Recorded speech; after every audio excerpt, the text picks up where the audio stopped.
Buen día, chicos, farmacología grupo A. Ya estamos en hora, es 45.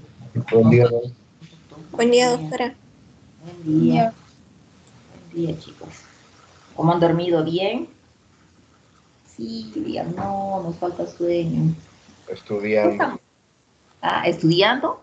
Oh, tienen examen ahora, me han Hoy comunicado. es nuestro primer parcial. Wow, pero es una materia fácil, dijeron. Creo que es, a ver qué materia era. Sí, Doc. No tomo mucho rato. Y van a sacar 99. Bien, ya es 45, ¿no? Porque algunos me decían, doctor, usted ha comenzado antes. Entonces, como ya creo que es el 90 o 45, vamos a continuar con el avance. Termina este tema y pueden repasar su examen, no el examen, sino su materia. ¿Ya? ¿A qué hora es su examen? En la tarde, Doc. Ah, ya. En este caso, el año pasado, por ejemplo, los exámenes se programaban para las 8 de la mañana y chocaba con mis clases, con mis grupos. Lo que yo hacía era dejar la clase grabada, ¿no? Y la siguiente clase al día siguiente repasábamos. ¿Ya? Entonces, si ocurriese eso, ustedes se conectan para la lista solamente, ¿no? Porque la clase terminaría 8:25 y 25 en caso de que se diera ese horario, ¿sí? Pero ahora no hay problemas en la tarde. Doc, a lo que sea ahora están programando en base al horario de cada grupo. Oh, magnífico. Qué bien. Pero van a hacer más cantidad de exámenes para el docente y para elaborar.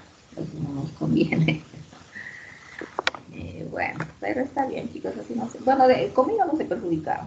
Y creo que con los demás docentes también, porque a veces era difícil reemplazar.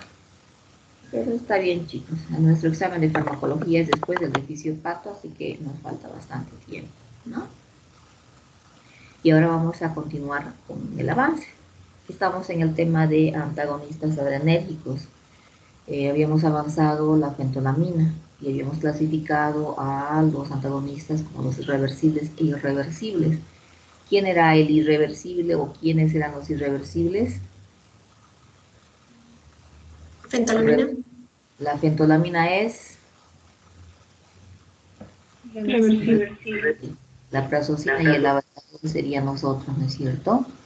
Y tenemos como irreversible a la fenoxibenzamina. Bueno, nos tocaría la fenoxibenzamina. Y vamos a ver de que nuestra fenoxibenzamina es irreversible, por ende se une de forma covalente a los receptores alfa. Primero estamos desglosando aquellos antagonistas alfa, ¿no? Y este bloqueo, este efecto inhibitorio, nos dice tiene una duración de 14 a 48 horas o incluso más, ¿no? Eso dependerá del paciente también, de las variables individuales. La fenoxibenzamina es más selectivo para alfa 1, ¿no? Pero menos que la prazosina, que es irreversible. ¿Ya? ¿Qué va a hacer como efecto? Va a disminuir la vasoconstricción que ha sido desencadenada por la adrenalina, noradrenalina, ¿no? Incluso la serotonina, y por las catecolaminas. Produce vasorelajación. Puede haber una disminución leve de la presión arterial cuando el paciente cambia de posición, ¿no? De recostado, pasa a pararse. Puede haber una hipotensión ortostática, ¿no? Esos términos cambian de edición. La anterior edición o las anteriores podrán decir pues hipotensión o disminución leve en este caso de posición supina o hipotensión ortostática. ¿Qué significa lo mismo? ¿No? Entonces se puede evidenciar esto, ¿sí? Efecto colateral.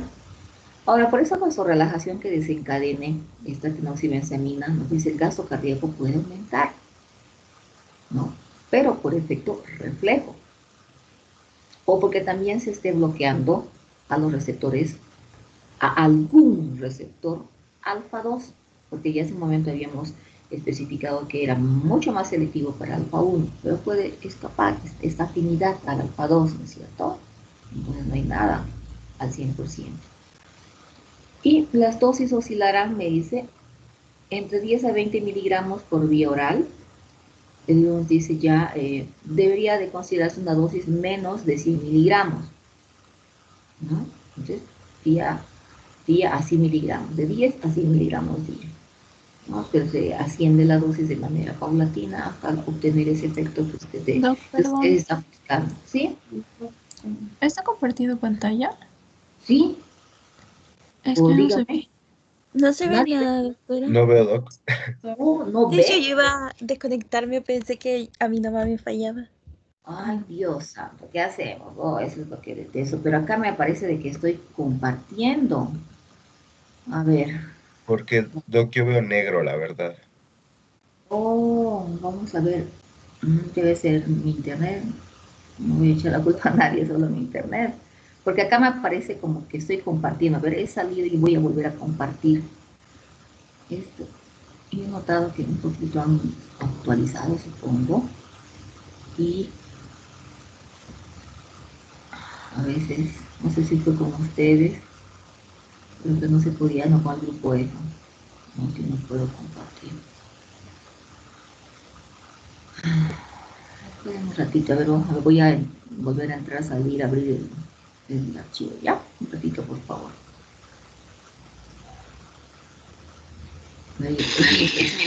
No puedo ni siquiera apagar el micrófono.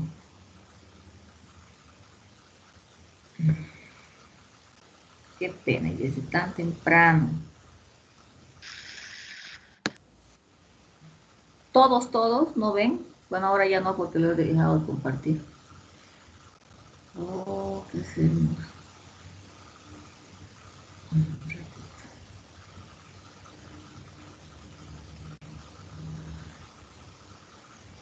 Bueno, no me gusta perder clases, pero está bien.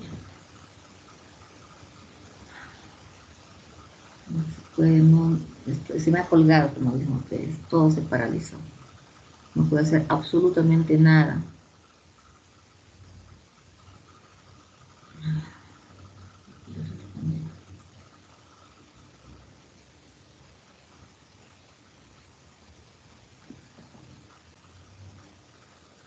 No quiero compartir. Voy a ver un ratito de mi internet. Ya un ratito, espérenme, chicos. Por favor.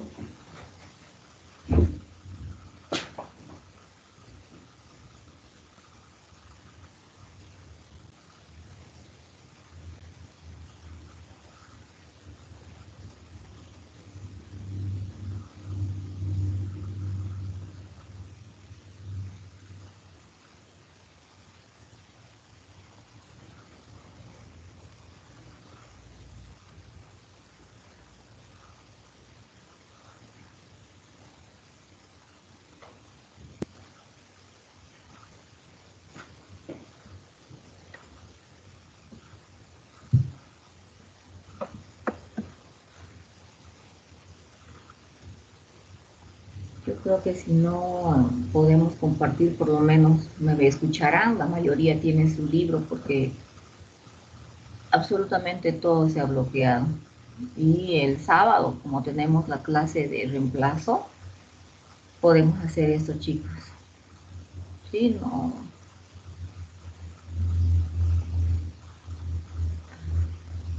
No sé, alguien puede, pero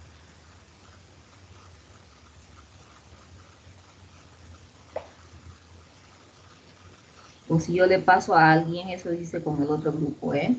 Le envié el tema al grupo de WhatsApp y lo compartió el estudiante con el grupo. ¿Será que podemos hacer eso? ¿O pueden escucharme? ¿Me escuchan, chicos? Sí, Doc, tal vez podría pasar. Sí, Doc. Ya un ratito me van a esperar, ¿sí? Qué pena.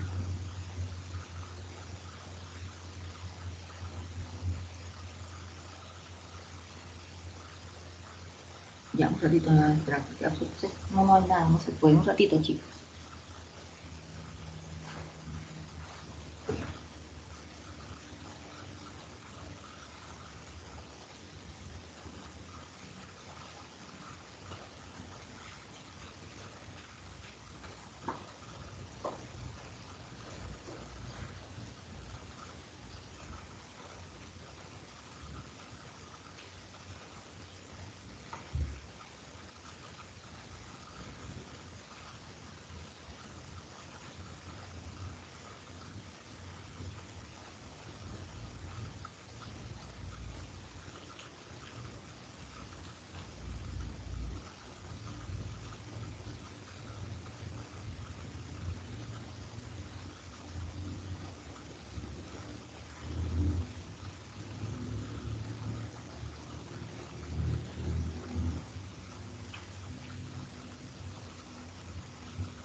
bueno, por lo menos ya van a tener ese tema, pero como base, chicos, ¿ya?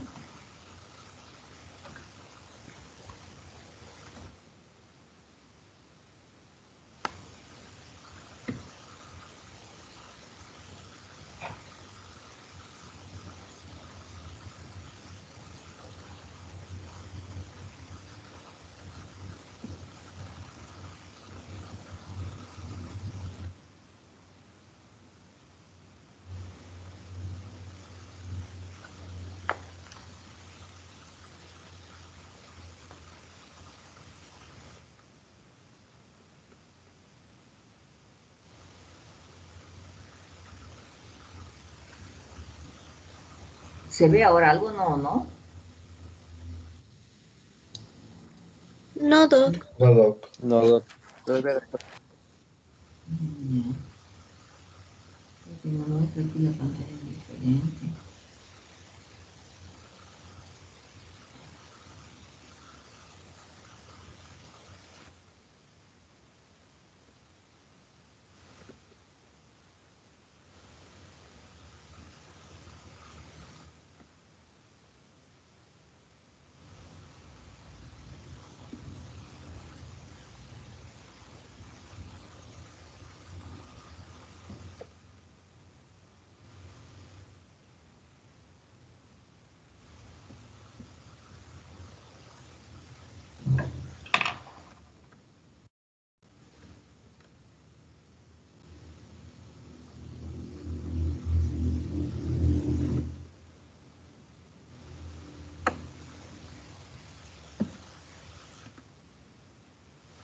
Ya les he enviado al grupo,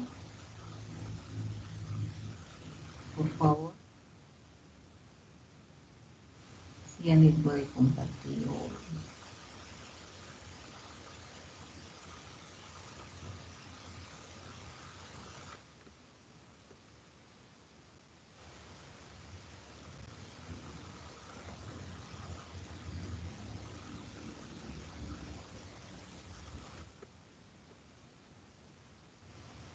¿les llegó? ¿Vieron? O no sé, tal vez de forma individual o como gusten. Sí, Doc, acaba de llegar. Ya, entonces pónganse en la diapositiva de penoxibenzamina, que es lo que estábamos continuando. Yo acá de mi dato voy a ver. O si ustedes pueden compartir, subir las diapos aquí al Teams.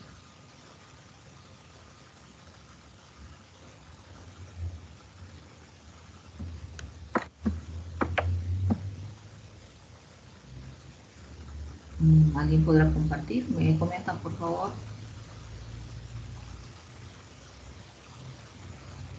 Como si estuvieran exponiendo.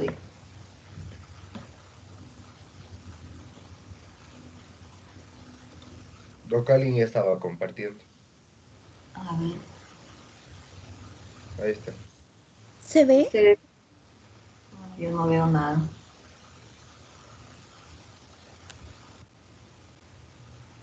Sí, se ve.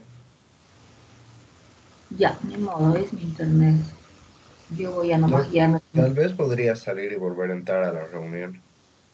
Sabes, ese detalle me corta, digamos, mi horario de trabajo y digamos, nos hace un seguimiento estricto en ese aspecto. Si no, de mil amores yo hubiera salido, entrado y demás, pero es el control que tiene, que tiene recursos humanos con los docentes, ¿no? Entonces, pero de todos modos ustedes ya están con las imágenes y van a seguir el tema, ¿no?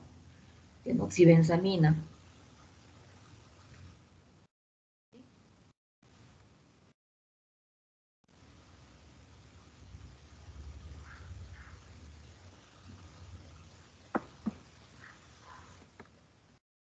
Ya, bueno, yo creo que todos estamos aquí. Lo que había comentado sobre la fenoxibenzamina es que pertenecía al grupo, no,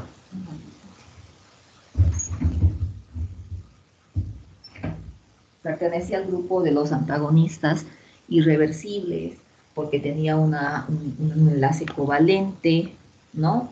un efecto prolongado, tenía mayor selectividad para alfa 1, ¿no? Pero en la otra diapositiva nos dice, tiene algún efecto sobre alfa 2. ¿Ya? ¿Cuál va a ser la función de esta penoxibenzamina? Bloquear el efecto en vasos sanguíneos que está desencadenada por las catecolaminas, adrenalina y noradrenalina. Entonces va a disminuir lo que es la vasoconstricción, ¿sí? Habíamos mencionado de que dependiendo del tipo de paciente, este podía desencadenar una hipotensión ortostática, ¿no? Variando, leve, moderado, dependiendo del tipo de paciente. La siguiente diapositiva, entonces vamos a ver de que la fenoxibenzamina, por el hecho de desencadenar ese efecto antagónico vasorrelajante, nos dice puede aumentar el gasto cardíaco, pero como un efecto, como un acto o como un mecanismo de acción reflejo, ¿no? O porque presente cierto efecto, no, un mecanismo de acción, perdón, hacia los receptores alfa, ¿no? Entonces, tendremos, mentalizaríamos de que ejerce un mínimo efecto también sobre alfa 2, ¿no? Pero más en alfa 1, ¿ya? Les había comentado de la duración, de la dosis, ¿no? La administración que pudiese ser ascendente, comenzar con 10 miligramos, 20 miligramos, hasta tal vez el libro nos dice, ¿no? Menos de 100 miligramos por día, o también el anterior edición nos decía hasta 100. Hay que ver, hay que evaluar. Todos los tratamientos, chicos, son individuales en los pacientes, ¿no? Si ustedes, por ejemplo, van a hacer un control de la hipertensión arterial, los pacientes van a venir con diferentes efectos colaterales o con ninguno. O donde ustedes podrán aumentar la dosis, en vez de administrar una vez día, deberán sugerir la ingesta de 2 veces día o la combinación de 2 fármacos. Entonces varía, ¿no? Y debido a que la fenoxibenzamina ejerce ese bloqueo en alfa, dice, este fármaco tiene un uso importante, principal, en el tratamiento del feocromocitoma, ¿no? Ese tumor benigno que ya habíamos analizado, que me generaba esa hipertensión severa, ¿sí? Entonces, si hablamos de los efectos adversos, me puede desencadenar, decíamos inicialmente, una hipotensión postural, una taquicardia refleja, una constipación nasal, claro, porque está desencadenando una vasodilatación a nivel de la mucosa, ¿no? Una inhibición de la eyaculación, ¿no? Acá van a tomar en cuenta de los dos efectos que hemos visto en el varón, eyaculación y erección, ¿no? Entonces inhibe la eyaculación. Y debido a que este fármaco ingresa al sistema nervioso central, entonces va a presentar, el paciente puede, fatiga, sedación o náuseas, ¿no? Otro fármaco, la prazosina. La prazosina es un reversible, ¿no? Estaba con la fentolamina, fentotamina, prazosina y la betalol. Entonces, la prazosina ejerce su efecto sobre los alfa 1, pero menos potente, bueno, alfa 1 sobre todo, pero en menor proporción, de forma menos potente que los receptores alfa 2, ¿no? Entonces, esta falta de efecto en este receptor, dice, nos está denotando de que este fármaco no va a presentar una taquicardia, ¿no? Y este efecto se pudiese comparar, me dice, con la fentolamina y la fenoxibenzamina, como habíamos visto en la anterior diapositiva, ¿ya? ¿Qué otra ventaja tiene la prazosina? Que al momento de desencadenar el efecto en alfa 1 músculo liso, lo va a hacer tanto en el músculo liso de las arterias y de las venas, y además en el músculo liso de la próstata. Entonces, al inicio del tema decíamos que esos antagonistas alfa tenían efecto en general sobre la hipertensión y la hiperplasia prostática benigna, ¿no? Y es lo que estamos viendo reflejado. Tiene un metabolismo hepático como la mayoría de los fármacos, tiene una vida media de 3 horas, ¿no? Lo más importante.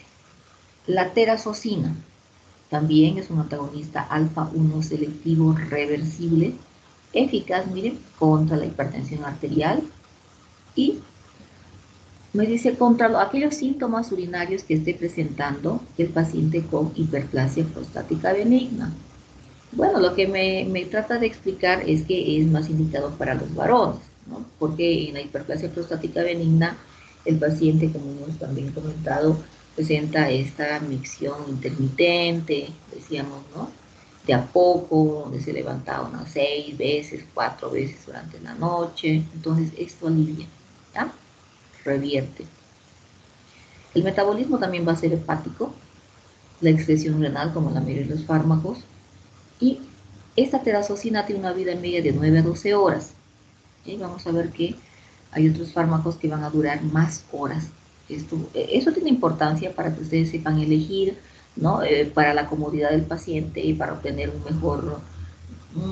mejor resultado terapéutico, porque si estamos hablando de hiperplasia prostática, puede que sea un pacientito que vive solo, ¿no? Y tenga su hiperplasia y se olvide de ingerir los alimentos o los medicamentos, ¿no? Y de esa manera el que tenga mayor tiempo de acción, ¿no? En vez de que esté tomando 2, 3 veces día, solamente ingiere una vez.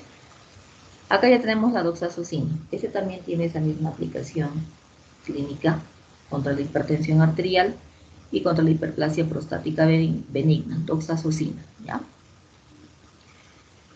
¿En qué se va a diferenciar los otros medicamentos, fármacos anteriores en que tiene una vida media mayor de 22 horas? ¿No? Decíamos de la terazocina de 9 a 12 horas, ¿no? Y esta doxazocina entonces 22 horas. La excreción se va a hacer por orina, por heces, vía gastrointestinal, ¿sí? Y acá está nuestro famoso fármaco.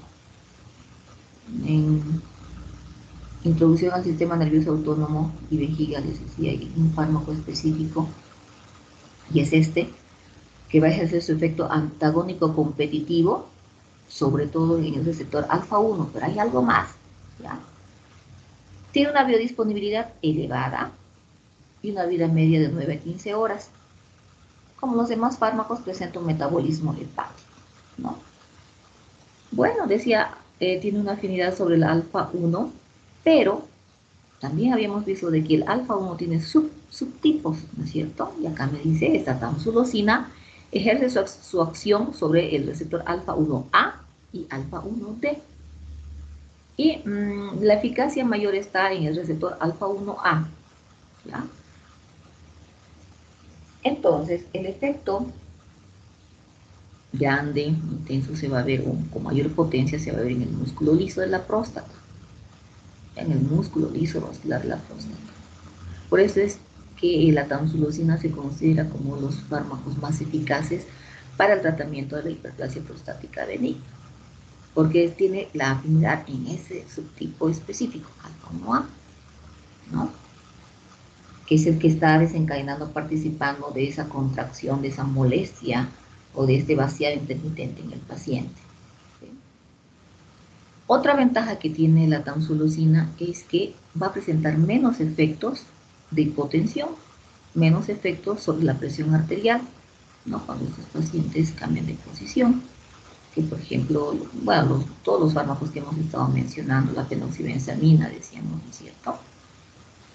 Pero ya uno de los efectos adversos nuevos que se ha llegado a percibir, dice, es aquel riesgo elevado de desencadenar este síndrome de iris flácido, ya, de manera intraoperatoria.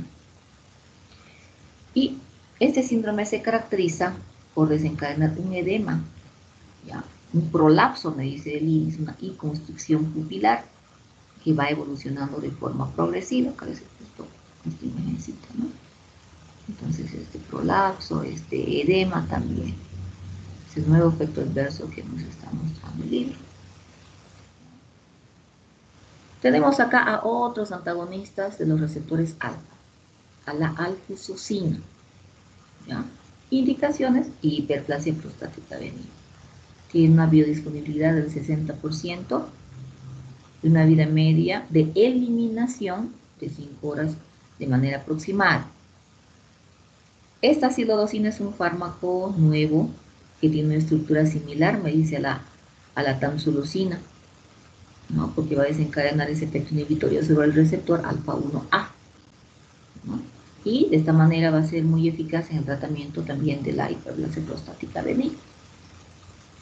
Otro fármaco, la indoramina, es un alfa 1 antagonista selectivo se va a utilizar para el tratamiento de la hipertensión arterial. El urapirilo también va a ejercer ese efecto inhibitorio sobre el receptor alfa-1A, ¿no? De manera enfática, diríamos. Y de forma secundaria también va a presentar un efecto agónico débil en alfa-2.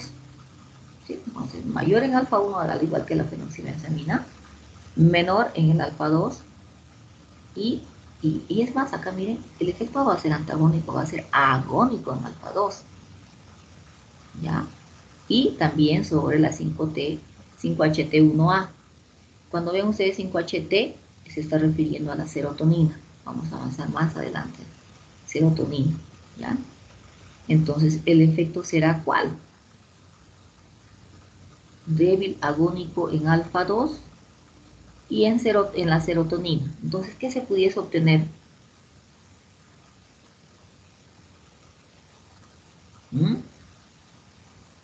¿Nadie? El efecto en alfa-1 es antagónico, por ende me va a desencadenar vasodilatación, ¿no? Y de esa manera modificará la presión arterial. Pero el efecto es agónico débil en alfa-2 y serotonina. Entonces ustedes recordarán que el efecto agónico en alfa-2 y de la serotonina es el de desencadenar vasoconstricción, ¿no? Por eso es que también les comenté en generalidades que los fármacos pueden ejercer los efectos opuestos en los subtipos de receptores, y acá estamos viendo eso, antagónicos u opuestos en alfa-1, alfa-2, o lo mismo también veremos en H1 y H2, o también hemos mencionado en M1 y M2, ¿ya? Eso. Bueno, ¿qué más podemos decir? También va a presentar un efecto del urapirilo antagónico débil en beta-1. Entonces beta-1 está en corazón, bueno, los 5 receptores, ¿no? Pero acá lo que interesa es corazón. Si va a presentar el efecto antagónico débil en beta-1, bueno, podemos decir de que podrá disminuir la frecuencia cardíaca, pero no con la misma eficacia como lo hacen otros fármacos selectivos antagónicos beta-1. ¿Se comprende esto? ¿Sí? Sí, doc. Hola. Ya.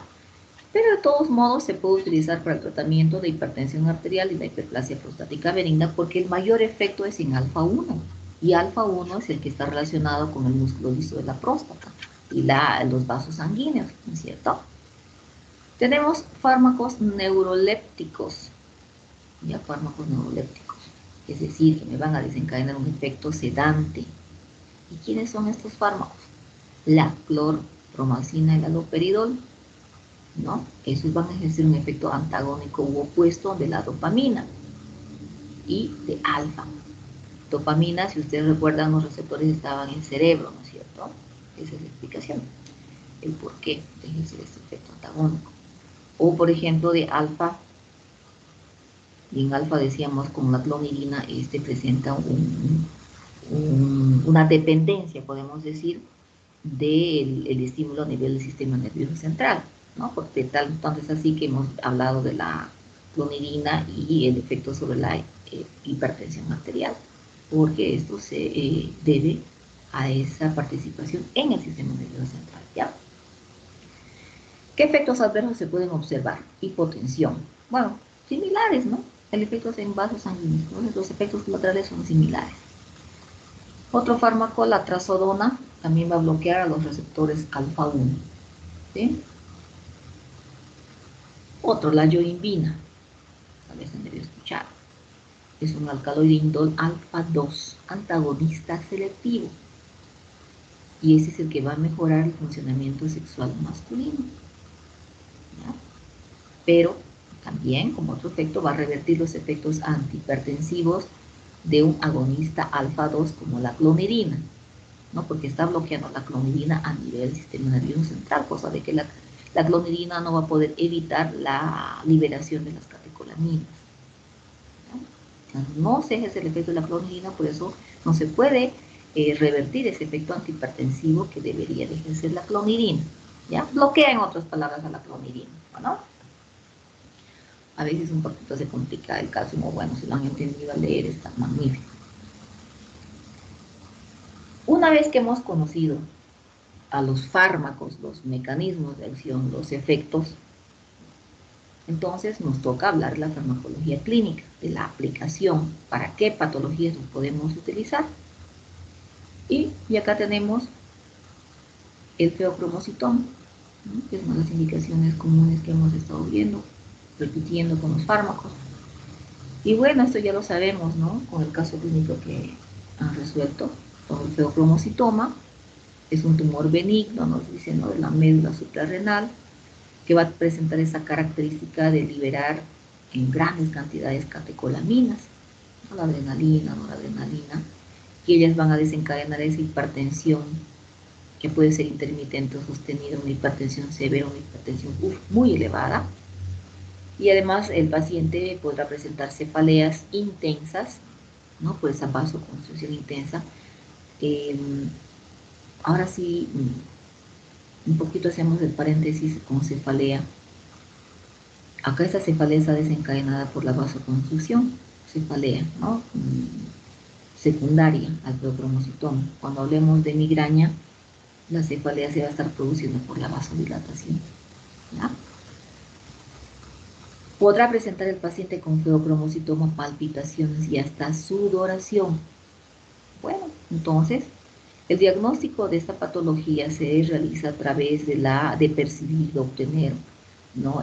Metabolitos que provienen, vamos a decir, de las catecolaminas en orina, ¿no?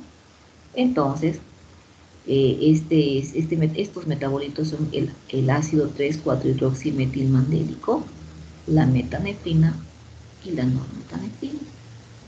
Ya acá estamos viendo nuestra glandulita normal, la otra un poco más grande, ¿no? Pero sin embargo, vamos a ver de que la detección de la metanefrina es el que me va a reflejar de manera más precisa y eficaz el diagnóstico o la presencia del feocromocitoma. Bueno, dice, hay otros estudios como la tomografía, la resonancia, la gammagrafía, ¿no? Tal vez como hay más vascularidad, de acuerdo al tamaño. Pero esto dependerá de si están en consulta privada, dependerá de las posibilidades económicas de su paciente, ¿no? O bueno, si están en un seguro y el seguro cubre, ¿no? Ciertos estudios podrán realizar, ¿no? Si este feocromocitoma, dices, puede ser sujeto a una cirugía, una extirpación, un tratamiento quirúrgico, en algún momento también ya habíamos comentado, puede el cirujano, ¿no? Estimular al tratar de, no sé, de liberar y demás, estimular al feocromocitoma para que, claro, no de forma, digamos, tampoco se pudiese considerar una iatrogenia, ¿no? De forma advertida, puede desencadenar la liberación de catecolaminas y estas catecolaminas me van a generar una hipertensión grande, ¿no? Elevada. Y en este momento se puede administrar, dice, la fentolamina y el nitroprusiato. ¿Sí? Eso ya también lo hemos visto, y ese cuadrito lo van a tener presente. Espero que lo hayan revisado, porque habíamos enfatizado en el tratamiento de la fentolamina preoperatoria, intraoperatoria, metastásico, ¿no es cierto? Eso es fácil, metastásico o inoperable. Bueno, entonces en este momento se pueden administrar estos dos fármacos. La fentolamina sí pertenece a un antagonista de los adrenérgicos. El nitroprusiato, ¿a qué grupo pertenecerá? ¿Me recuerda? ¿O qué efecto creen que está desencadenando el nitroprusiato? Si es similar al de la fentolamina, ¿cuál será el efecto? Relajación del músculo liso. Claro, la vasodilatación. Y resulta que ese nitroprusiato presenta ese efecto intenso, de forma rápida, ¿no? Y de acción breve. Entonces se estabiliza al paciente. ¿Ya? Y nos dice que aquellos antagonistas de los receptores alfa van a ser muy útiles en el tratamiento preoperatorio, los antagonistas alfa, ¿no? ¿Cuáles? Fenoxibenzamina, ya en el periodo preoperatorio, y estamos hablando de otra fase, ¿sí? Donde se puede administrar una dosis de 10 a 20 miligramos, decíamos hace un momento, podemos ir aumentando la dosis hasta que el paciente esté estable en los parámetros de su presión arterial. O me dice, se puede, si me dice preoperatorio, se puede preparar también al paciente, ¿no? Hasta el día de la cirugía, hasta que llegue el día de la cirugía. Administrando, me dice, esta dosis de 1 a 3 semanas antes, cosa de que el paciente va a tener una presión tal, quizás menor a la usual, a la normal, cosa de que existiese este accidente, ¿no? Durante la cirugía, si se estimula la secreción de catecolaminas, esto no va a sobrepasar, porque el paciente ha entrado preparado con una presión un poco baja, ¿no? ¿Comprende? Y mire, o fenoxibenzamina se puede utilizar en el periodo preoperatorio unas 3 semanas antes, y la misma fenoxibenzamina se podrá utilizar de manera crónica, ¿no? Cuando el feocromocitoma no sea operable. Quizás esté, no sé, en algún lugar que me desencadene mucho riesgo en el paciente o que incluso haya metastatizado. Entonces, en esos casos no se opera y se puede utilizar la fenoxibenzamina para controlar la presión arterial. ¿Ya? Ahora, estamos viendo opciones de tratamiento, ¿no es cierto? Claro, acá el libro nos habla del uso de los antagonistas adrenérgicos, pero también nos está mostrando otras opciones de fármacos que no pertenecen a este grupo. Por eso les digo, siempre tengan 3 opciones para tratar una patología. Porque acá también habla de los antagonistas de los canales de calcio. ¿Ya? Bien. La metirosina. También hemos mencionado la metirosina, ¿no? Entonces es un análogo de la alfa-metiltirosina. Y se considera un inhibidor competitivo de la tirosina hidroxilasa.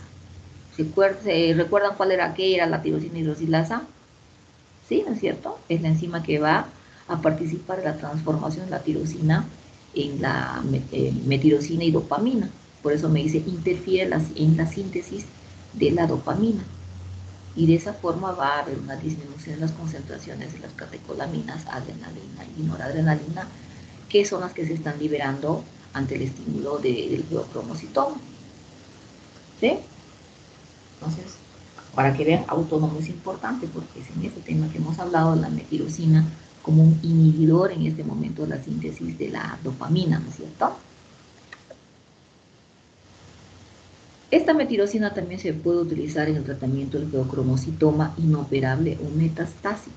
Tenemos 2 fármacos, fenoxibenzamina y la metirosina. ¿Sí? Ahora, otra aplicación terapéutica en las urgencias hipertensivas.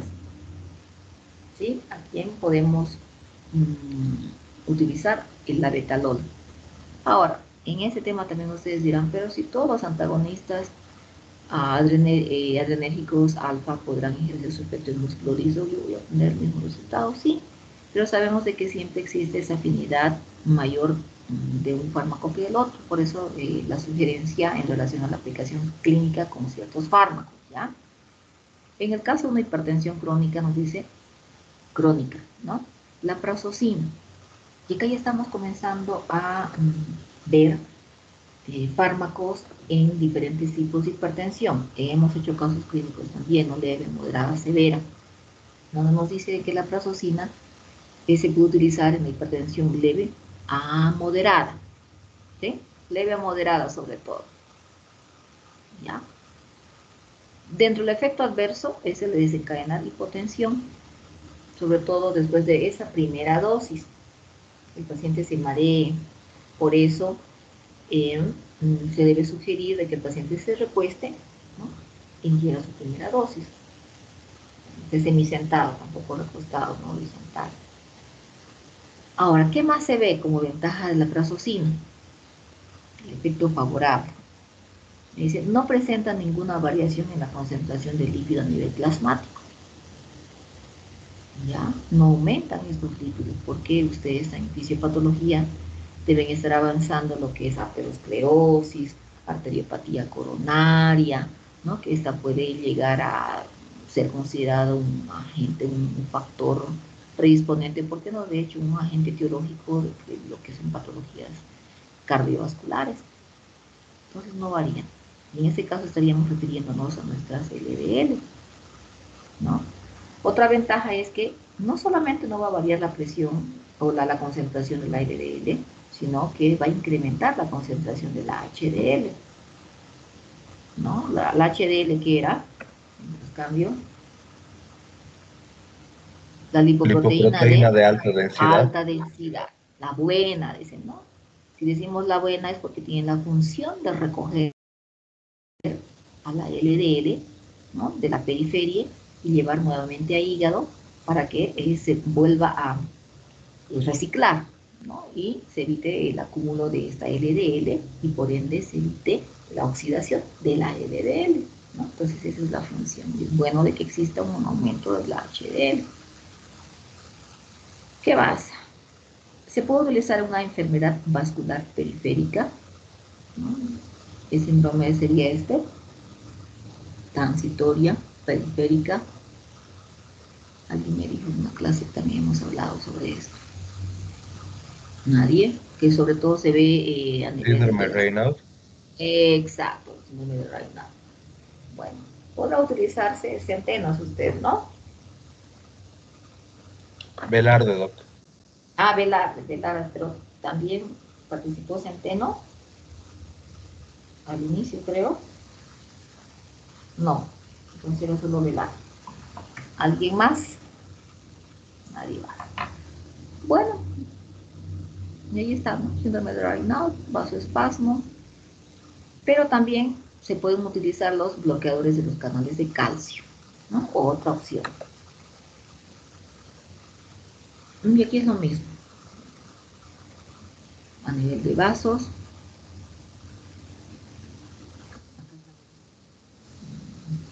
hablamos del síndrome de Raynaud, y acá estamos también hablando de la reversión de esa vasoconstricción intensa, por lo que es la fentolamina.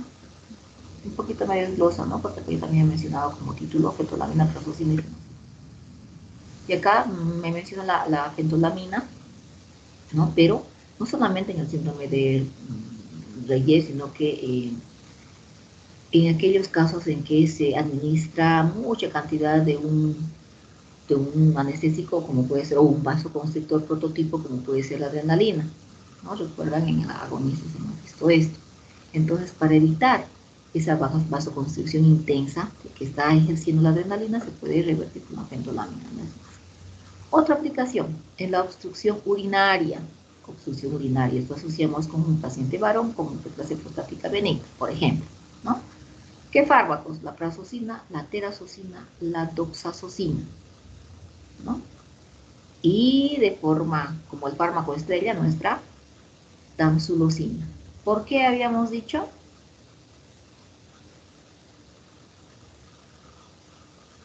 No tiene un efecto en la presión arterial. Como efecto adverso ya no va a variar mucho, no va a presentar mucha hipotensión en el paciente, pero ¿qué más? Es un fármaco específico para la hiperplasia prostática benigna, porque decimos, ¿no? La afinidad está sobre el receptor alfa 1A, ¿no? Entonces, hiperplasia prostática benigna e hipertensión arterial. Ahora, terminamos con los antagonistas alfa, vamos con los antagonistas beta.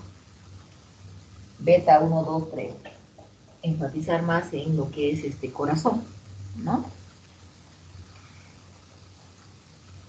Ya pueden ser considerados como antagonistas puros, ¿no? Que van a estar presentes en el receptor y no van a evitar el efecto del agonista sobre el receptor. Por eso me dicen no activan al receptor, ¿no? O podrán ejercer un efecto agónico parcial. Ya conocemos el concepto de fármaco agonista parcial. El hecho de que ejerciendo un efecto antagonista, ¿no es cierto? Donde el efecto total o el que se obtiene al final es menos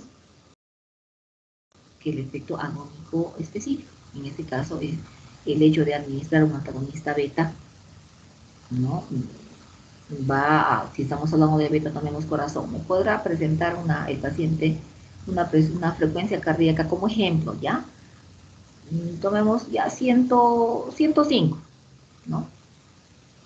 Ese es el efecto agónico parcial, a diferencia del efecto agónico de la catecolamina o de la adrenalina, noradrenalina, que en el paciente me estuviese desencadenando una frecuencia cardíaca de 120. Ambos quizás son un poquito elevadas, pero de todas formas este antagonista beta está ejerciendo ese efecto un poco inhibitorio, ¿no? Menor. Eso es lo que habíamos comentado en serie, ¿sí? Estos van a presentar una absorción buena, ¿no? Una concentración máxima después de unas 3 horas. Los fármacos que ejerzan este efecto de liberación prolongada, los fármacos serán el propanolol y el metoprolol. La biodisponibilidad va a ser baja, el metabolismo va a ser hepático. Si hablamos de distribución, en el caso de lo que es el propanolol y el pembutolol, esos van a tener esa facultad de atravesar la barrera hematoencefálica porque son muy lipofílicos. Propanolol, pembutolol. El propanolol es el prototipo, ¿no es cierto? La vida media de estos oscila entre 3 a 10 horas. El esmolol tiene una vida media muy rápida, corta, de 10 minutos. Hay bastante variación, ¿no? Entonces, esto nos sirve para, digamos, revertir ese efecto tóxico en el paciente en menos tiempo con el esmolol en vez del pembutolol, ¿no? En relación al tiempo, ¿ya? Ahora, si hablamos del metabolismo, decíamos, la mayoría presenta metabolismo hepático, pero en el caso del nadolol, este lo hace en riñones, ¿no? Metabolismo.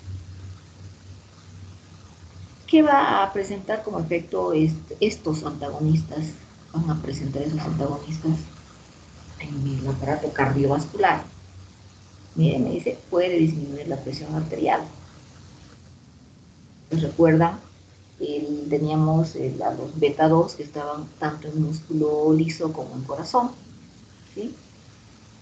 Otro efecto, van a suprimir lo que es el sistema de renina-angiotensina. Entonces, el paciente no va a tener esa tendencia a retener sodio o a aumentar la presión arterial, ¿no? Esa es una ventaja. O también podrá ejercer su efecto a nivel del sistema nervioso central porque ya decíamos que eran lipofílicos. Como efecto colateral, vamos a ver un poco, el libro nos menciona de que si ingiriese nuestro paciente que no presenta ninguna alteración a nivel cardiovascular, no se produce esta hipotensión que puede presentarse en un paciente que presente alguna patología cardiovascular, ¿ya? Son estudios que se hacen y bueno, se expresa en el libro. Entonces, estos antagonistas beta, decimos inicialmente, van a disminuir la presión arterial, ¿no? Y van a ser reutilizados también para el tratamiento de una angina, ¿ya? Una angina de pecho. También eso ya han debido estar mencionando en fisiopatología. Cuando se habla de angina, tenemos ¿cuántos tipos de angina?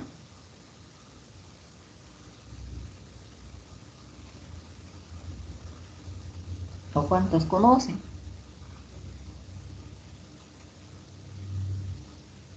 Están estudiando salud pública. A ver, chicos, ¿cuántos tipos de angina conocen? Me han abandonado. La angina del pecho, Doc. ¿Dos, Doc? Claro. ¿Cuántos tipos de angina? 2. Ya puede ser, a ver, que conozca cuáles son. Creo que es estable, inestable y la variante, ¿verdad? Ya, muy bien. ¿Ustedes? ¿Quién dijo estable, inestable? Centeno, Doc. Ya, entonces puede ser, ¿no? Estable, inestable, la variante de Prince-Mittal. La estable, la que se presenta con la actividad física, ¿no? A medida que hay mayor actividad física, el músculo esquelético necesita mayor flujo, mayor oxigenación.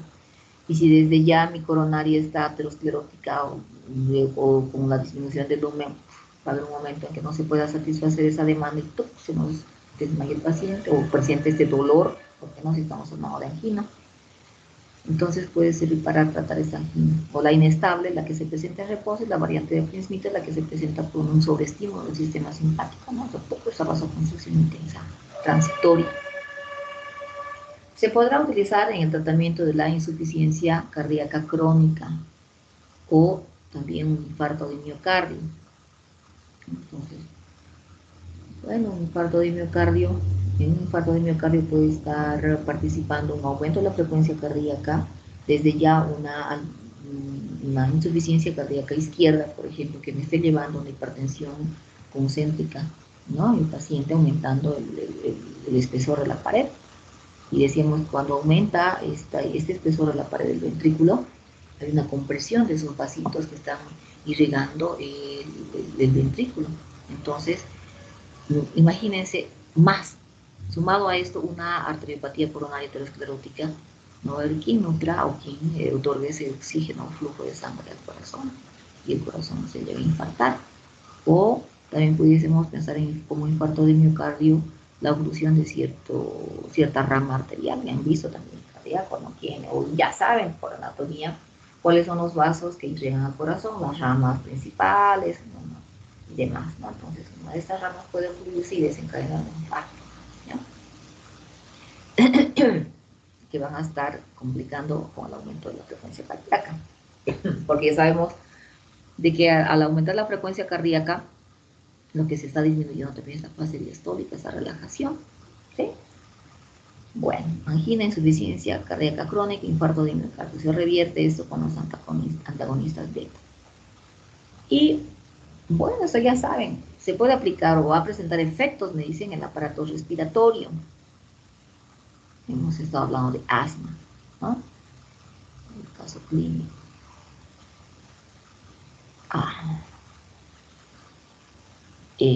Como efecto terapéutico, ustedes me han mencionado en el anterior tema, contra el asma. ¿Por qué? Porque va a producir vasorrelajación. No, perdón, relajación del músculo liso, broncodilatación, ¿cierto? Y entonces este antagonista beta, el beta 2, porque está en el músculo liso, va a ejercer el efecto opuesto, antagónico, ¿no? Aumentando la resistencia de las vías respiratorias, broncoconstricción. Entonces, en el momento que ustedes piensen o tomen esa decisión de revertir cualquier patología cardíaca, tendrán que preguntarle o ver su historia, la historia del paciente, si es que no tiene antecedentes de cuadros asmáticos, ¿no? Porque pueden exacerbar esta crisis. En beta 1, efecto en beta 1, tenemos a fármacos como el metoprolol, el atenolol, porque me van a desencadenar un bloqueo de los receptores. Bueno, beta 1, corazón, encefalolipocitos, el primer receptor, ¿no? Acción en corazón, la otra acción en vías respiratorias. El paciente también va a presentar mejoría en el glaucoma, ¿no? Decíamos en el anterior tema, los fármacos antagonistas adrenérgicos son los más específicos, porque van a inhibir a qué tejido. Ayer estábamos hablando anterior. ¿Dónde van a actuar? ¿En qué receptor y en qué tejido? Alfa, beta. Beta en el epitelio ciliar. Beta. ¿Cierto? Entonces, este epitelio no va a sintetizar humor acuoso y por ende va a haber una mejoría del aumento de la presión intraocular, ¿sí? Vamos a ver también efectos metabólicos y endocrinos, ¿ya? Pero estos son antagónicos. Por ejemplo, si estamos hablando de inhibir el receptor beta, decíamos, bueno, lo que vamos a poner como efecto antagónico es el de inhibir la lipólisis, ¿ya? Porque el agonista beta estimulaba la lipólisis, ¿no es cierto? ¿Recuerdan esos dibujitos que les hice en el tema anterior? Pues lo contrario. Se va a estimular la liberación de glucosa a nivel hepático, pero esta estimulación va a ser, me dice, en respuesta a una hipoglicemia. Como en el receptor beta 2, va a haber una inhibición de la glucogenólisis. va a haber un deterioro de la recuperación de una, por ende, de la hipoglicemia, ¿no? Va a permanecer lo que es la concentración de glucosa baja. Ahora, otro efecto. El uso prolongado de esos antagonistas beta va a aumentar la concentración de las VLDL, las lipoproteínas de ¿qué densidad? Baja, doctora. Baja densidad. Pero sin embargo, estas lipoproteínas de baja densidad van transformándose hasta llegar a una LDL, por ejemplo. Y habría mayor predisposición de una placa aterosclerótica con el uso prolongado. Peor todavía, hay una disminución de las HDL, ¿cierto? Cosa que no se veía con el anterior grupo de fármacos. Y acá ya tenemos a los agentes específicos. Propanolol, les dije, ¿no? El propanolol es el prototipo de los beta-bloqueantes. Tiene una biodisponibilidad baja, una absorción prolongada de 24 horas, y en el caso del metoprolol, atenolol, que son beta-1 selectivos, más seguro en aquellos pacientes que presenten, bueno, respuestas al propanolol, obviamente, porque el propanolol es un no selectivo que va a tener mayor predisposición a los efectos colaterales, ¿no? Ya estamos hablando de selectividad. Se deben utilizar, dice, ¿no? O sea, se prefieren los beta-1 selectivos en aquellos pacientes con diabetes o en aquellos pacientes que presenten alteraciones vasculares a nivel periférico por este mismo hecho del manejo de la glucosa. ¿Ya? Menos efecto colateral, mayor selectividad. El nadolol, decíamos, es el único que se metaboliza a nivel renal y tiene un tiempo de acción prolongado. El timolol es un no selectivo sin actividad anestésica, y esto me dice, puede que me lleve a que yo pueda utilizarlo en el caso de una reversión de la presión intraocular, timolol, ¿sí? Otro, el levobunolol, que es un no selectivo, el betaxolol, que es un beta-1 selectivo, que también se pueden utilizar en el tratamiento del glaucoma. Hay otros libros que nos dan, digamos, una clasificación y van a ir buscando de quiénes son los beta no selectivos, beta-1 selectivos, ¿no? Hace una clasificación en relación también al tiempo. Esa es la versión del caso, ¿sí? Donde nos dice que el pindolol, el acebutolol, el carteolol, bopindolol, oxprenolol, celiprolol y el pembutolol tienen un efecto agónico parcial beta, el efecto que les expliqué, ¿no? Inhibir el efecto estimulante de cierto porcentaje, ¿ya? Ese es el efecto de ese grupo de fármacos. Ahora, para el tratamiento de hipertensión y angina pensamos en un labetalol, porque el efecto va a ser en alfa-1 de manera selectiva. Pero como efecto adverso, decíamos, este puede presentar hipotensión ortostática. Otro fármaco, el carvedilol. Ese carvedilol es un fármaco que nos va a ejercer un efecto antioxidante, ¿ya? Y es interesante porque hace un momento decíamos que, ¿por qué no? Una hipertensión arterial, una insuficiencia cardíaca pueden provenir del acúmulo de placa aterosclerótica. Y el hecho de que existe un acúmulo de LDL y el ingreso hacia los vasos, se oxida, tiene mayor predisposición a formar esa placa aterosclerótica. Entonces, este carvedilol evita esa oxidación de la LDL y por ende evita la disminución del volumen, evita una vasoconstricción porque tiene que ver con la rigidez, ¿no es cierto?, la placa aterosclerótica, evita la hipertensión, evita la activación del sistema simpático y por ende no desencadenará un aumento de la frecuencia cardíaca. Por eso es que nos dice que puede ser utilizado para el tratamiento de insuficiencia cardíaca congestiva, la última etapa, ¿no? El esmolol es un antagonista beta-1 selectivo que tiene un efecto muy corto, decíamos ¿cuántos minutos? 10. ¿Sí? Bueno.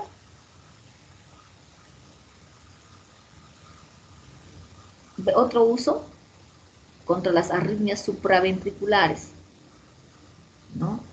y en casos además de pacientes que estén presentando tirotoxicosis, una complicación de lo que es el hipertiroidismo, ¿sí? O también se puede utilizar en una hipertensión perioperatoria, en una isquemia miocárdica que implica lo que es el aumento de la frecuencia cardíaca. Entonces, esos son los fármacos antagonistas beta. ¿Ya? ¿Cuál será la aplicación clínica de estos fármacos? Y vamos a terminar. Hipertensión, ¿no? Porque nos dice, va a desencadenar un efecto diurético y vasodilatador. Efecto diurético, ¿por qué? ¿Alguien recuerda? Porque evitan la excreción de sodio. Bueno, de forma muy indirecta, ¿no? Usado como diurético. Pues, si se evitara la Ayuda excreción más de bien sodio, a la aumentaría excreción de líquidos. ¿Cómo? Ayuda, no sería más bien ayuda a la Ah, excreción de líquidos para es lo bajar que la decía, presión. si no hay excreción de sodio, hay mayor retención de líquido. No, porque decíamos hace un momento que evita la activación del sistema de renina-angiotensina-aldosterona y este sistema me acumulaba agua y me desencadena de hipertensión. Entonces, al no activarse ese sistema hormonal, nos está acumulando líquido y la presión estaría estabilizándose. Además de que a nivel de los vasos se genera un efecto vasodilatador, ¿no? Que me va a modificar lo que es la presión arterial, ¿ya? Fisiopatología. O también podrá ser útil en los casos de cardiopatía isquémica. Hemos estado relacionando con el aumento de la frecuencia cardíaca, ¿por qué no? ¿No? Y la participación a nivel de las coronarias. Por eso me dice, reduce los episodios de angina y mejoran la tolerancia al ejercicio, ¿no? Porque, bueno, porque va a haber una disminución de la demanda de oxígeno. Entonces, ¿de qué me está hablando? ¿Cuándo va a haber disminución de... O si hablamos en el sentido patológico, ¿no? De cardiopatía isquémica, han debido también ver ustedes esto en fisiopato. La angina se produce por un aumento de la demanda de oxígeno y una disminución del total del oxígeno, ¿no? Y las mixtas. Entonces, al existir una disminución de la frecuencia cardíaca y no estimular la vasoconstricción, hay un buen flujo y una buena funcionalidad. Que eso no va a hacer de que el mismo organismo necesite de forma ávida el oxígeno, ¿no? No sé si se entiende. Porque lo único que se está obteniendo con el aumento de la frecuencia cardíaca es dotar de menos oxígeno al paciente y que el paciente se presente un cuadro isquémico o una angina. Entonces, al regular la frecuencia cardíaca, de regular o evitar la activación del simpático, mejora la oxigenación, disminuye la demanda de oxígeno, disminuye la frecuencia cardíaca, ¿no? Por eso es que, dice, estos fármacos pueden estar indicados en la fase aguda de infarto de miocardio. Bueno, y hay varios estudios, con mucho cuidado, con mucho cuidado. ¿Para qué más? En casos de arritmias cardíacas, sobre todo las supraventriculares y las ventriculares,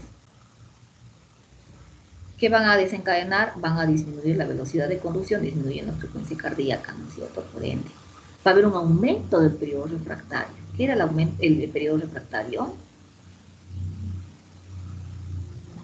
El momento en el que la célula cardíaca entra en reposo para prepararse para un Ya, nuevo ciclo. muy bien, muy bien. Ese momento de preparación para el inicio de un nuevo ciclo, entiendo, ¿no? Entonces va a haber un aumento de El este arde. periodo. A verla, uy, qué voces idénticas. Bien, ya. Entonces, este periodo, el aumento del periodo refractario va a darme una mayor posibilidad de la fase diastólica, ¿no? Y va a mejorar lo que es este sistema de conducción. Por ende, ¿qué más pudiésemos decir?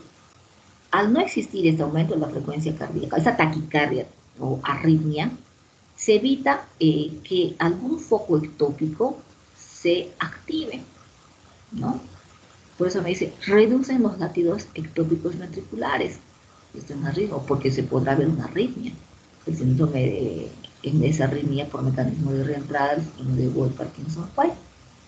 Se evita, en otras palabras, que los focos ectópicos que estaban, digamos, durmiendo o latentes, no se activen. ¿Ya?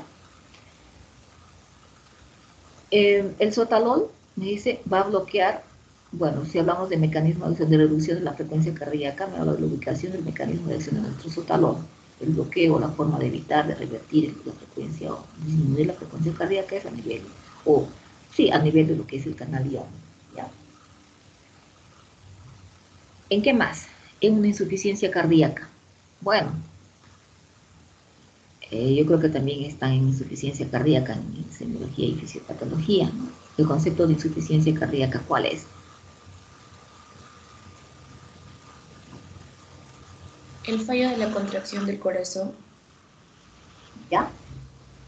¿Ustedes? Ibarra.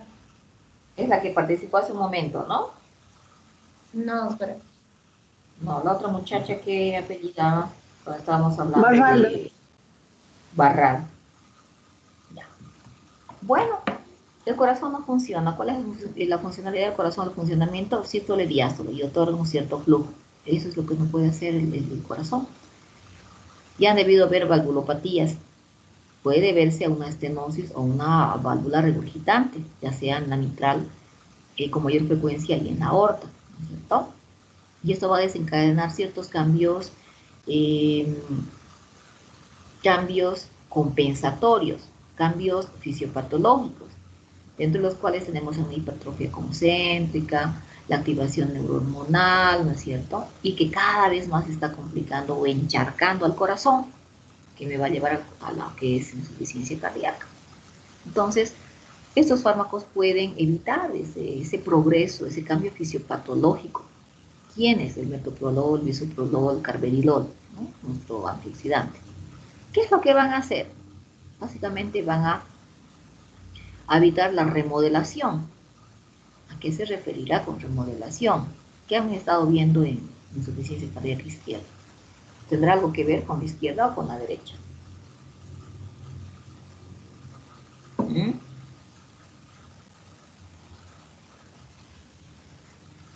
Si hablamos de remodelación, estamos hablando de una hipertrofia concéntrica, donde, por ejemplo, para que entiendan, ya vamos a entrar un poco a la fisiopatología. Si estamos hablando de una estenosis aórtica, hay una resistencia, ¿no es cierto?, ante la salida del flujo.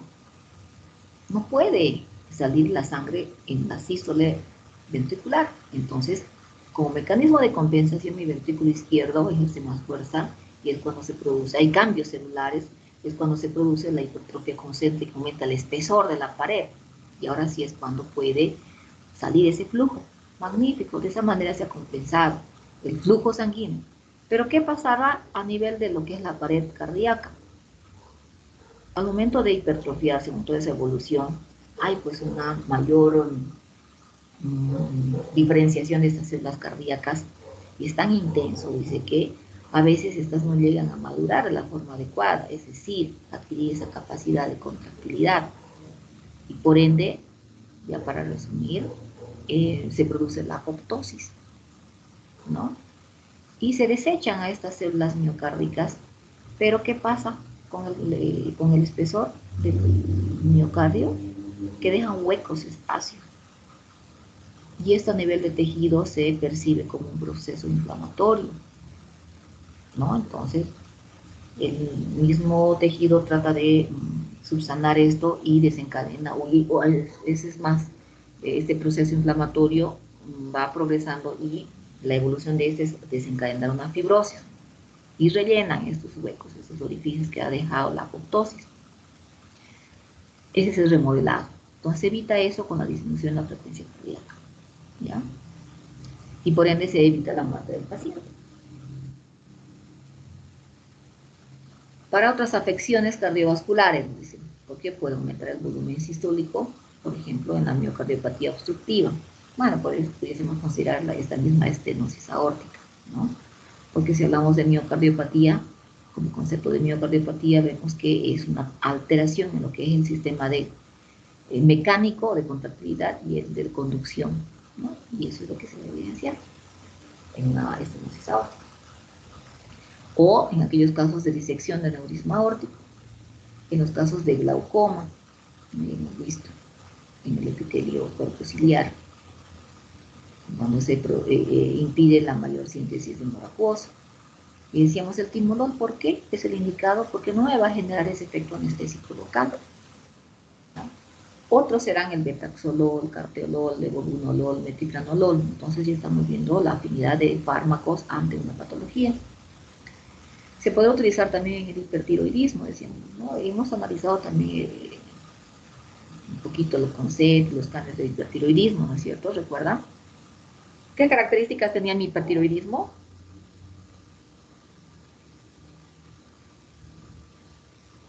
El metabolismo es rápido, doctoras. Tienen exoftalmos. ¿Ya? Entonces acá, si estamos hablando de patología cardiovascular, habrá pues una taquicardia, ¿no? Una arritmia, la tormenta tiroidea. ¿Qué más se presenta en la tormenta tiroidea? Bueno, entonces, esos antagonistas van a bloquear la liberación de estas catecolaminas, van a bloquear, me dicen, los receptores adrenérgicos. Y, es más, van a inhibir la conversión periférica de tiroxina en triiotironina, ¿no? Porque este paciente tiene una elevada concentración de la hormona tiroidea, ¿ya? Y en el caso del propanol, del uso del propanolol, de nuestro no selectivo prototipo, actúa sobre la tormenta tiroidea, pero modificando lo que es la frecuencia cardíaca, sobre todo, ¿ya? También podrá ser utilizado en enfermedades neurológicas, quienes metoprolol, atenolol, timolol, nadolol, ¿no? Y acá me están mencionando como ejemplo la migraña. Entonces, ¿qué les dije? La migraña. ¿Cuál será el efecto de estos antagonistas en vasos? Vasodilatación. Vasodilatación. Vasodilatación, si es beta, ¿no? El agonista beta produce vasodilatación y el efecto es antagónico en beta, ¿no es cierto? Entonces hagan sus cuadritos y van a comprender.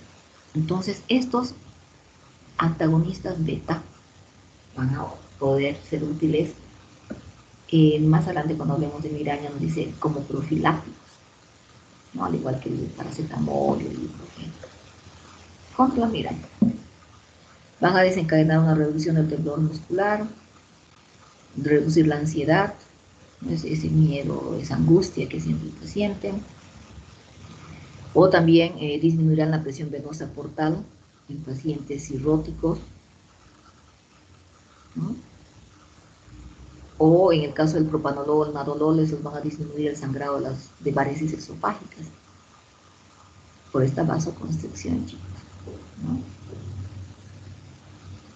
Varices esofágicas, bueno, ¿por qué no una hipertensión portal o una cirrosis, ¿no? Puede ser. Y en el caso de la combinación del nadolol con mononitrato de isosorbide, esto se puede utilizar, me dicen, una escleroterapia para evitar esas recurrencias de la hemorragia porque no liberan las varices esofágicas. Es otra opción. Y si hablamos ya de la toxicidad o los efectos adversos de estos antagonistas beta, bueno, el hecho de que el propanolol sea muy lipofílico y atraviese la barrera hematoencefálica, este puede desencadenarme, es un cuadro de sedación, trastornos del sueño, depresión, reacciones psicóticas, ¿no? El propanolol. Entonces, esa es la desventaja de estos fármacos que no son selectivos, pueden ubicarse en todos los tipos de receptores y por ende desencadenar todo tipo de reacciones adversas, ¿no? Por ello me dice, podemos reemplazar al propanolol con el atenolol y el nadolol. ¿Sí? En el caso de los beta 2 no selectivos, esos van a complicar, van a desencadenar broncoconstricción, empeorar el cuadro asmático, ¿no? No es más que asociar el efecto para los efectos colaterales. Ahora, puede desencadenarse mayor insuficiencia cardíaca por este mismo efecto rebote, ¿ya?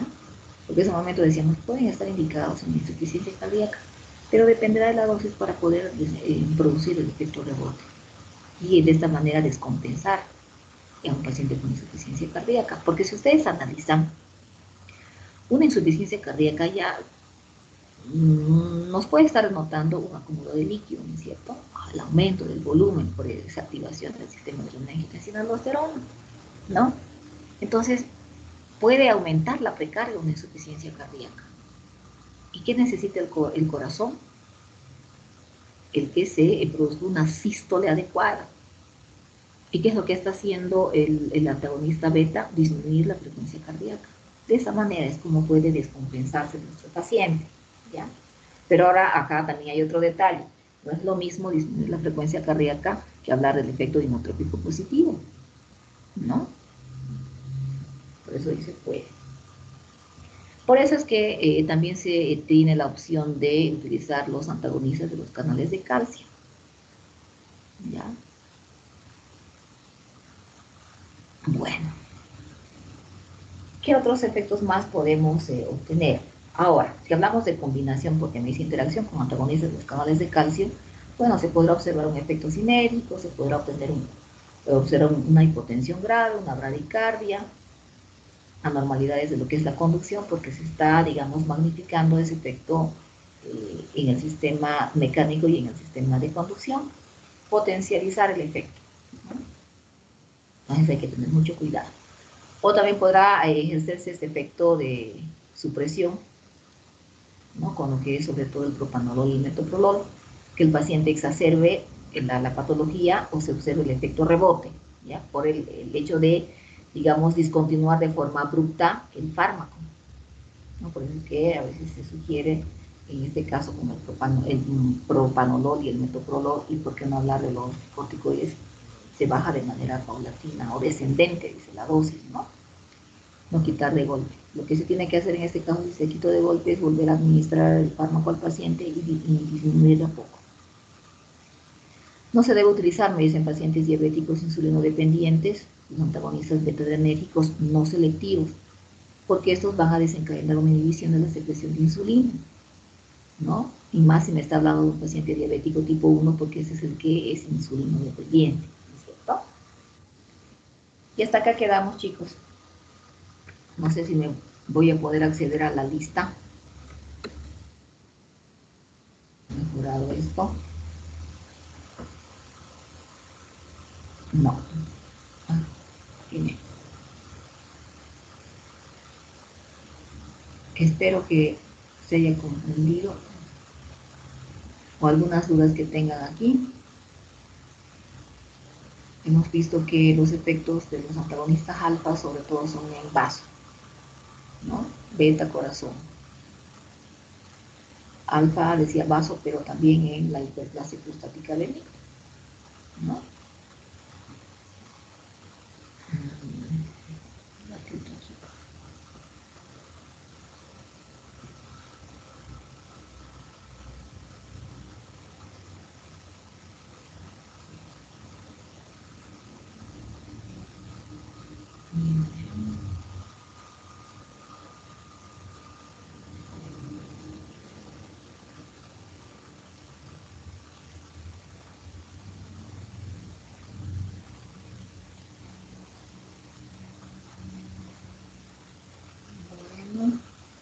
Entonces no se olviden de la clase del sábado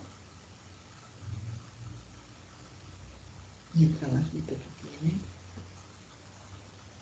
la tarea.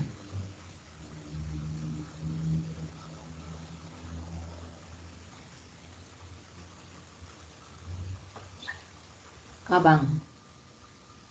Presente, doctora. Presente, Doc. De Noelia. Presente, Doc. Es Nicolás. Presente, Doc. Doc, perdón, ¿no se escucha? Araya Cecilia. Presente, Doc. Ya. Barral Vanessa. Barriga Presente, Erika. doctora. Presente, doctora Barriga. Ya. Doc, ¿se me escuchó? Sí. Barral, Barriga, está bien. Bilbao, Sasha. Presente, Bilbao, Doc. Castellanos Cristian. Presente. Se escucha, ¿no? Daza María. Sí, sí. Presente, Doc. Gracias. De nada. Encinas Fernando. Presente, doctora. Ferreira Freddy. Presente, doctora. Ahí. Presente, doctora. Ya. Flores Carolina. Presente, doctora. Gamboa Noelia. Presente, doctora. Garay Jan. Presente, doctora. Gómez Fernando. Presente. Gutiérrez Dani. Presente, doctora. Bien. Gutiérrez Alejandra. Presente, doc. Ya. Gutiérrez Edi. Presente, doctora. Bien. José Carla. Presente, doc. Baita Frank. Presente, doctora. Bien. Hurtado Jan. Jean Paul. Presente, doctora. Bien. Ibarra Marifé. Presente, doctora. Ya. Jaramillo Andrea. Presente, doctora. Loaiza Ludwig. Loaiza.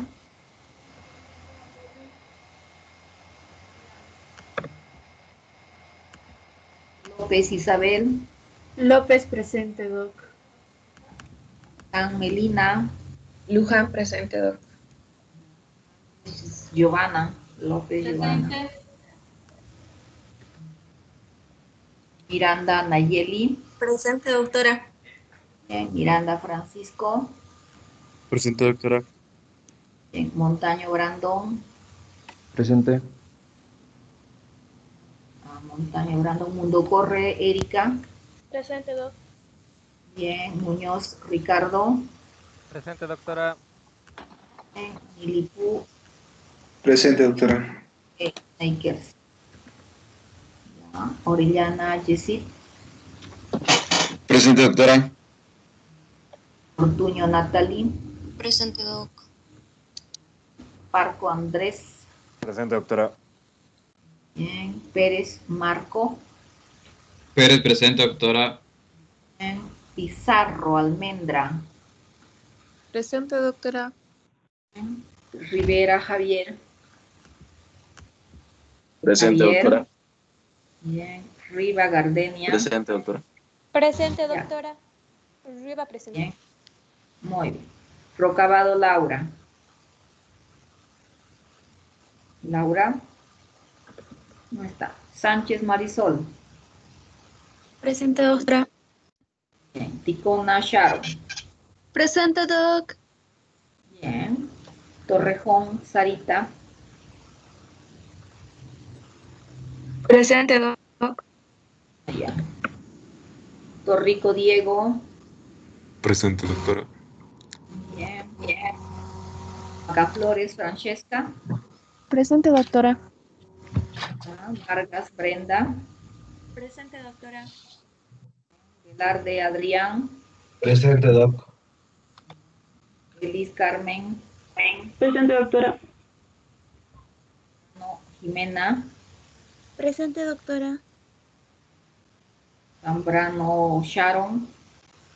Presente, doctora. Bien. Zamorano Javiera. Presente, Doc. Centeno Mario. Presente, doctora. Entonces, acá llegamos, nos vemos, bueno, nos conectamos el día sábado y que tengan un buen examen, chicos, que les vaya bien, si no hay más preguntas. Gracias, doc. Hasta luego. Gracias, doctora. Hasta luego. Gracias, Doc. Hasta luego. Gracias, Doc. Hasta luego. A ustedes, chicos, chao, chao. Hasta luego, doctora. Hasta luego. Hasta luego.